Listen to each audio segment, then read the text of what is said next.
Welcome back, viewers. Now time for South Speaks. And today's topic, of course, is the landslides that hit Wayanad, but the politics that's following. Now, landslides in Wayanad have claimed over 400 lives since the disaster, of course, began. In its initial comments, of course, following the tragedy, the Union Environmental Minister Bhupender Yadav attributed the disaster to illegal mining, unchecked construction, and even unregulated commercial activities. He had also criticized the state government for neglecting crucial environmental factors such as soil topography, rock conditions. Also here he says there is issues on geomorphology, mountain slopes, vegetation structure, while permitting even human habitations here. He says this probably was a big blunder by the Kerala government. Let's listen to what he said. विशेष रूप से नदी का वो जो क्षेत्र जो eco sensitive area था, वहां पर उन्होंने टूरिज्म के नाम पे, इलीगल माइग्रेंट के नाम पे जो उन्होंने एक अवैध बस्ती बनाने का काम किया और उसके कारण ये डिजास्टर हुआ है। इको सेंसिटिव जोन के एरिया को नोटिफिकेशन करने की प्रक्रिया है। लगभग 650 से ज्यादा इको सेंसिटिव जोन एरिया देश के अंतर्गत है। हमने काफी को फाइनलाइजेशन किया है, पर चूंकि फॉरेस्ट लैंड की जो ऑनर है वो स्टेट गवर्नमेंट्स होती हैं, तो उनको ये जो प्लान है ये जल्दी फाइनल करने चाहिए और उनकी जो रिमेनिंग है उनकी लिस्ट के लिए भी हम लोगों ने सब लोगों को पत्र ऑलरेडी लिखा है। Meanwhile, Kerala Chief Minister Vijayan has swiftly countered Yadav's claims, calling for a more nuanced and scientific approach to disaster prevention and management. He also described the minister's remarks as an insult to the affected communities here. He's criticized Yadav's statements. Vijayan has also claimed that anyone with even basic understanding of Kerala's hilly regions would not label the inhabitants as illegal migrants, he claims. ഇതൊരു ദുരാരോപണമാണ് കേട്ടോ. ഇത്തരമൊരു ദുരാരോപണത്തിലൂടെ ദുരന്തത്തിനിരയായ മനുഷ്യരെ അവമാനിക്കുകയാണ് ചെയ്യുന്നത്. ആ ഹതഭാഗ്യരുടെ ജീവൻ നഷ്ടപ്പെട്ടല്ലോ കുറേ പേരുടെ. അവരെ ഈ രീതിയിൽ അവമാനിക്കാൻ പാടില്ല. അനധികൃത കുടിയേറ്റക്കാർ അത് ഈ ദുരന്തത്തിൽ മണ്ണടിഞ്ഞുപോയ ആ പാവപ്പെട്ടവരാരെങ്കിലും അനധികൃത കുടിയേറ്റക്കാരാണോ? അവിടുത്തെ പാവപ്പെട്ട എസ്റ്റേറ്റ് തൊഴിലാളി അനധികൃത കുടിയേറ്റക്കാരാണോ? ആ ഭൂമി അവരുടെ സമ്പാദ്യത്തിൻ്റെ ഭാഗമായി സമ്പാദിച്ച ചെറിയ തുണ്ട് ഭൂമിയാണ്. അവിടെ ജീവിച്ച അവർ ആരെങ്കിലും അനധികൃത കുടിയേറ്റക്കാരാണോ? ആ പ്രദേശത്തെക്കുറിച്ച് നമ്മുടെ കേരളത്തിൻ്റെ മലയോര മേഖലയെക്കുറിച്ച് ചെറിയൊരു ധാരണയെങ്കിലും ഉണ്ടായിരുന്നെങ്കിൽ അവിടെ ജീവിക്കുന്ന മനുഷ്യരെ അനധികൃത കുടിയേറ്റക്കാരായി മുദ്രകുത്താൻ കഴിയുമോ? Let me open this up. Vineeta, Hariharan of the BJP is with us. We also have Professor Ronnie K. Baby of the Congress Party, Dr. Jairaj, he's a political analyst, and K A Shaji, senior journalist from Kerala. He's also, of course, been in Wayanad for most of his life, so of course understands the topography and the politics there as well. And we've extensively covered here on Mirror Now what happened with the landslide. After a couple of days, we saw some politics trickle in. We saw the centre say, well, we had given them enough warnings. We had told them that there's going to be heavy rainfall, there's possibly a landslide. The Kerala government ignored it. At that point in time, many of them denied this happening. Kerala, ministers went on to say that it was an orange alert that was given, not a red alert. Some of them said, let's leave politics aside. They said right now is the time to help people, get them into relief camps, search for the people who are trapped. But now, it's been over a week since the tragedy has hit. The question that comes up, and I'm going to ask all our panelists who are joining us today, while of course there shouldn't be politics over the lives of people, but there should be accountability. There are people, over 400 of them, who possibly lost their lives. There were several, the number could go up drastically more because the number of people who are missing is still over 100. So I'm going to very quickly ask, first start off with Vineeta, Hariharan here. On one hand, in the parliament itself, the Union Home Minister first makes a statement. Now you have, of course, the Environment Minister making statements.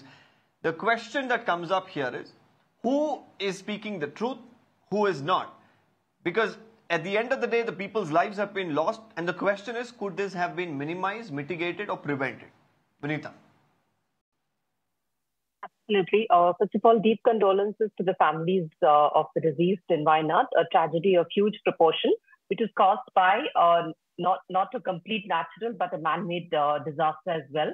just as what the Union Minister said, it's not just the Union Minister, it's also the reports that have come in the past as well. The Gadgil Committee report has been blatantly violated in the ecologically sensitive zones that were earmarked specifically for minimalistic construction zones, in ecologically sensitive zones. These are the causes of disasters across the country. Various floods that have happened, the Mumbai floods, the Chennai floods, all of them have happened because of rampant construction, haphazard urban development, violating all rules of environmental protection. Environmental protection laws are there for protecting certain ecologically sensitive zones.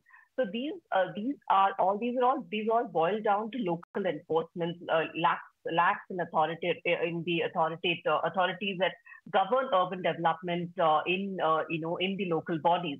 So this is a thing that we've been grappling with for many years now in India. The lack of enforcement in urban policies, the lack of enforcement in environmental laws.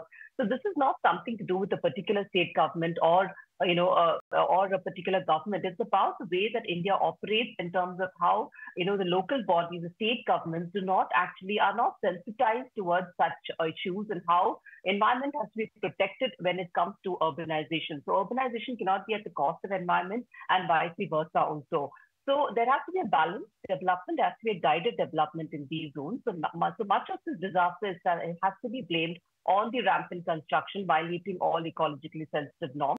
And this is not something to be taken, it's not to be, taken offense of. It is something that we need to learn from. These disasters have been happening repeatedly in our country, but these are something that we need to learn from going further, especially in Kerala, when there are so many, when the entire state is fragile, because we are, sitting in a thin strip of land. But Vineeta, you're saying there's coast. nothing to take offense about. Probably, introspect on what has happened, probably correct certain things. You're speaking in this tone at this point in time. But of course, when the Union Home Minister made that statement about the warning that was given to the Kerala government, that was vehemently denied by the Chief Minister and of course, all the other ministers and various other leaders. Now, when, you have the Environmental Minister again talking about illegal construction, he's talking about mining and various other issues, this too, again, is being denied. So why is there this blame game or somewhere a difference in the thought process? Because why aren't these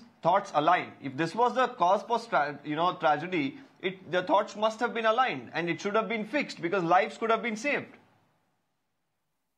No, absolutely. So see, urban development and all of this is a state subject. The states have to largely drive this, and it's about the state bylaws. It's about how the state enforces these norms that our center can only give guidelines in this case, in this particular subject matter. So that is the reason why there is a lot of fallout between state and center governments. And what the Chief Minister said about, he's focusing on the word illegal migrants. It's not about the illegal migrants. It's about the rampant construction that was happening in these ecologically sensitive zones, which is not permitted. There was also the Gadgil Committee report, which was violated. So all of these reports have come in the past, which are not followed. Okay, Dr. Jairaj, do you think that there is a need now, with these sort of allegations coming to the fore, a detailed report that needs to be submitted by the state or probably made public for the sake of, everyone who's right now displaced, families who've, lost members from their family, and people, of course, who are right now still battling for their lives in the hospital? Do these people exactly need some sort of a clarity that the state government did enough if there was a warning? And what sort of warning came from the center to answer that to these people, and also give clarity as to whether rules were flouted, whether the people were allowed to do illegal construction there, which eventually led to the landslide. Do you think that the government should come out with details of this? Is it for me? Hello? Yes, Dr. Jairaj. Are you asking me? Can you hear me? Yes, Dr. Jairaj, that's for you. Hello, can you hear me? Hello? Yes, Dr. Jairaj, we can hear you. Go ahead. Okay. So I saw you in the site. You have been there in Wayanad. You have seen the number of illegal constructions over there. Only small houses were there. There were no such big resorts or something, or any quarries or any mining centers are there in that place. I saw you in that place reporting for Mirror now. You have been, I think you need counseling seeing all this disaster in Kerala. We are all stuck with this. This happened to the people of Kerala, and more people died. There is no room for war of words now. We are actually after the rehab. After the rescue operations complete. We are ready to rebuild the state, rebuild the place, and we want to rehabilitate them. We want to relocate them. We are supposed to build a township for them and all the other things. And regarding the warning systems, there is not even a single system in India available that 4 days before, like Honorable Home Minister has said, that 4 days before the incident, no warning sign can be provided, either by the weather source, no, that's precisely what I'm saying, Dr. Jairaj. If the center here is putting out misinformation, you know what it's also doing? It's creating a doubt in the minds of the people, especially for the people who've lost their families, loved ones, who are hospitalized in relief camps. They want to know whether the state knew. And if they knew, why didn't they send a team there, evacuate people, forcibly ask them to leave, that there is going to be heavy rainfall, possible landslide? And if there was illegal mining, there was illegal construction going on, which could have resulted in landslide sort of a situation, why did they stop it? If the Kerala government denies all of this, and if they're saying that the center is lying about it, then they should come out with that report. And it should be official. And that is the least that, the government can do for the sake of the people. Yes, because not at this point in time, the mere tutu meme that's happening between the state and the center isn't going to serve any purpose. It is not like that, Bopanna. It is not like that. We all the people of Kerala know what was happening there. I've been visited that place many times before. I know the constructions over there. There were no quarries or anything. Any type of this much mass constructions are there in that place. That is for sure. And the Kerala government will come up with a report. What are the warning signs that the centers are provided? Like you said, you have seen the terrain there. You have been there. I myself, of course, have been to Wayanad at least about a dozen times by now. I've visited multiple of these areas, but I'm no expert. And I cannot possibly comment on which construction was legal and which construction was illegal. Neither can you, sitting here, because at the end of the day, this is an extensive area spread out over several kilometers, which includes the forest area as well.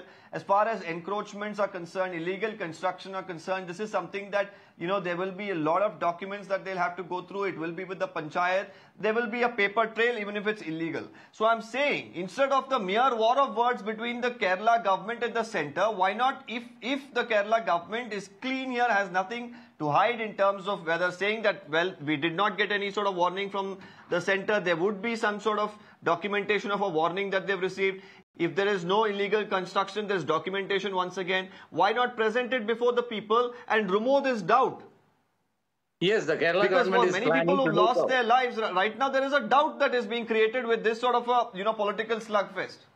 Okay, we are going to publish a complete report of what happened in Wayanad and the other state. And regarding the Gadgil committee report, not even Karnataka, not even Tamil Nadu, not even Maharashtra, not even Gujarat, these states are outrightly thrown away this Gadgil committee report because it is an utopian fantasy.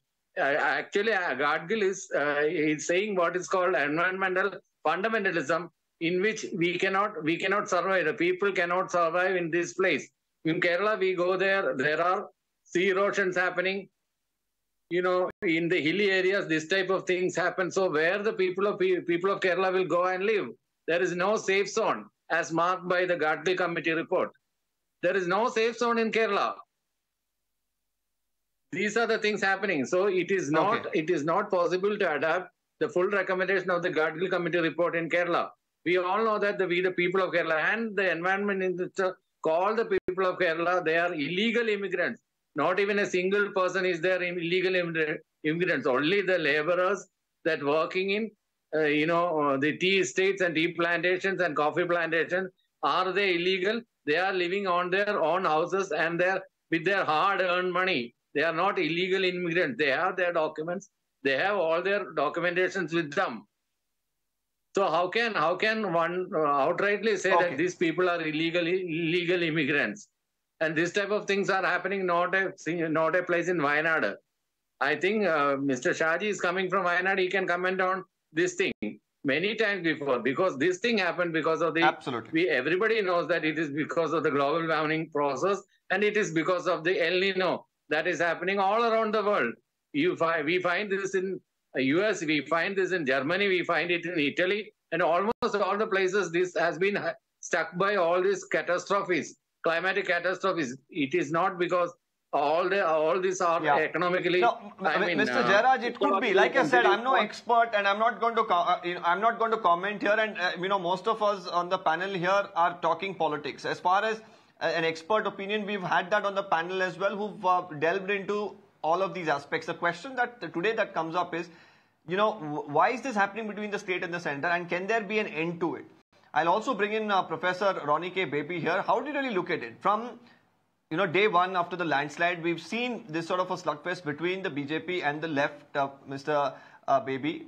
How do you really look at this? Do you feel that, what do you think the way forward for the state government here should be in a scenario like this? I'm very sorry to say that the central government is playing a dirty politics over a kind of a natural disaster in Kerala.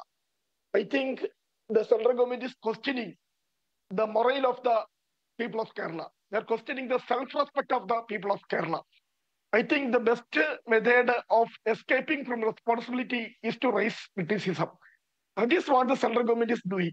Because of a calamity of such a magnitude. How is it questioning the people of Kerala, Professor Baby? Tell me that. Because if the Union Home Minister in the Parliament is talking about a warning that was given to the state, now the Environment Minister is talking about illegal construction which could have possibly led to the disaster. How is that questioning the people of Kerala? All these statements from the day one onwards, the first statement was came from the Honorable Home Minister. He says that there were lots of warning were given to the state of Kerala. It was all kind of these warnings were general in nature. There was no any kind of particular warning was issued. You know that on 29th of July, just one day before that particular incident happened, it was on orange alert. Orange alert means that in everywhere they are issuing orange alert. Orange alert means just only a warning. It was only after 6 a.m. after this landslide was happened that the central government has issued a red alert.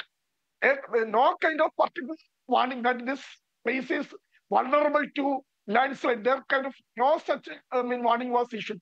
I just want to raise a particular issue with this. My good friend of BJP. He's speaking about this Gadgil report.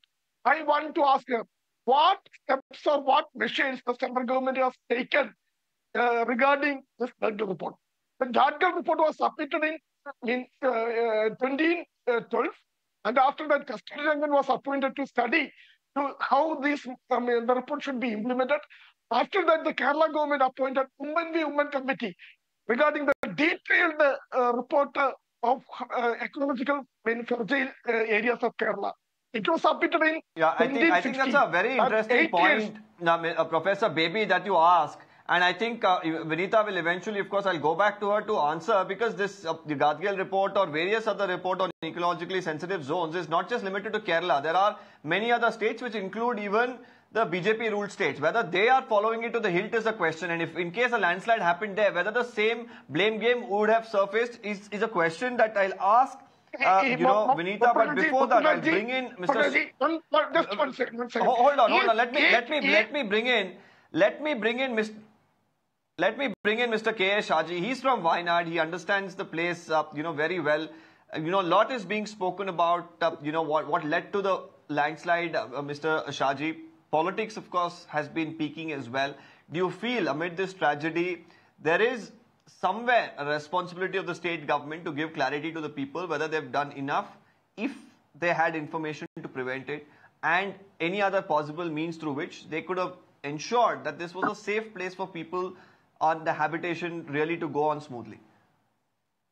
At the very outset, we all agree that it is a monumental tragedy. But at the same time, we have to think whether we have to engage in blame games or partisan politics, or instead we can discuss the larger politics of this kind of aggressive climate events. And in the case of this particular region in Wayanad, we know this is not just an issue confined to only one part of Wayanad. There are many such vulnerable areas Fortunately, no landslides so far in these identified areas in Kerala. Not only in Kerala, there are other places in Karnataka, Tamil Nadu, in most of the Western Ghats area. There are places which need urgent kind of concern and also immediate need of eco-restoration.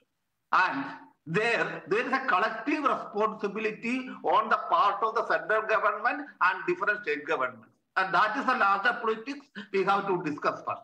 Then another thing about the number of people being promoted or supported by the state government to encroach into this vulnerable territory.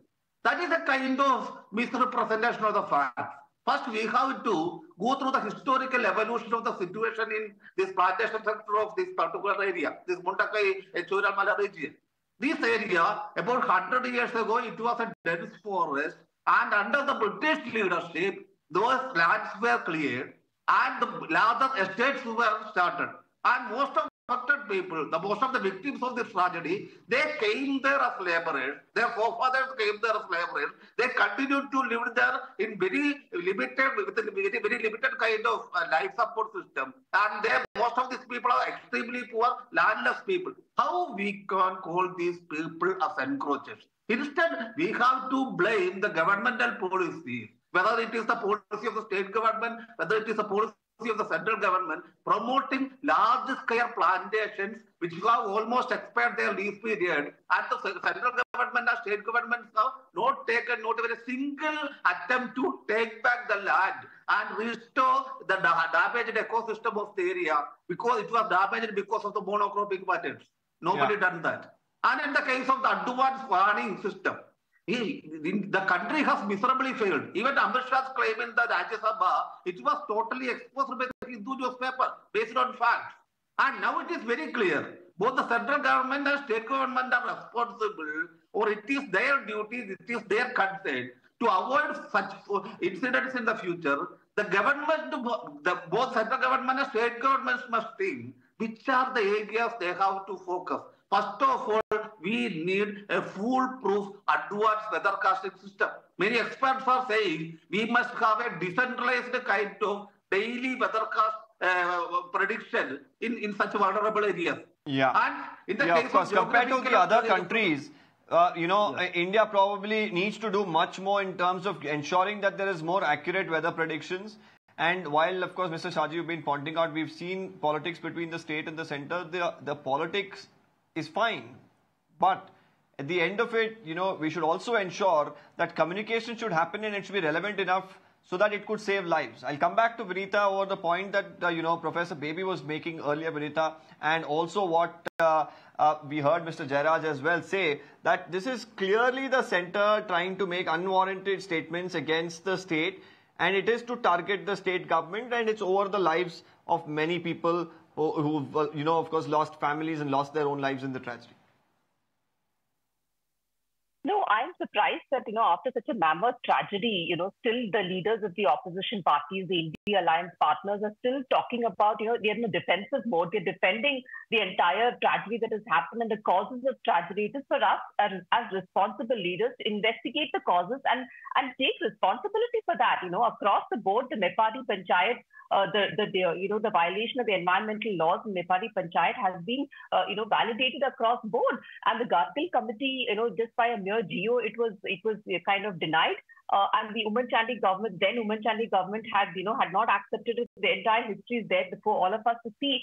But it's coming out only now when the disasters happen, and even now the state government is in denial. I mean, this is absolute irresponsible behavior on the state government, and it's not a blame game. It's about how we learn from such tragedies and how we learn from such disasters. So I think Kerala has been subject to several disasters in the recent past. The Kerala floods, the consecutive floods that happened in 2018 and thereafter. So I think it's a time for introspection. It's a time for looking at all the environmental laws, all the state laws that govern environmental and when they say, Vineeta, introspection, one thing that I agree with you is Kerala government has to introspect, because there have been a couple of landslides in the recent past itself that has claimed multiple lives. Is it time for them to order a detailed probe into various areas where there is, of course, habitation at this point in time, and check for any sort of concerns that lie, and if there is going to be a possibility of another incident like this happening, and try to prevent it? Of course, politics will continue, and let's hope that it's not over people who are losing their lives. With that, it's a wrap. I'm thanking all our panelists.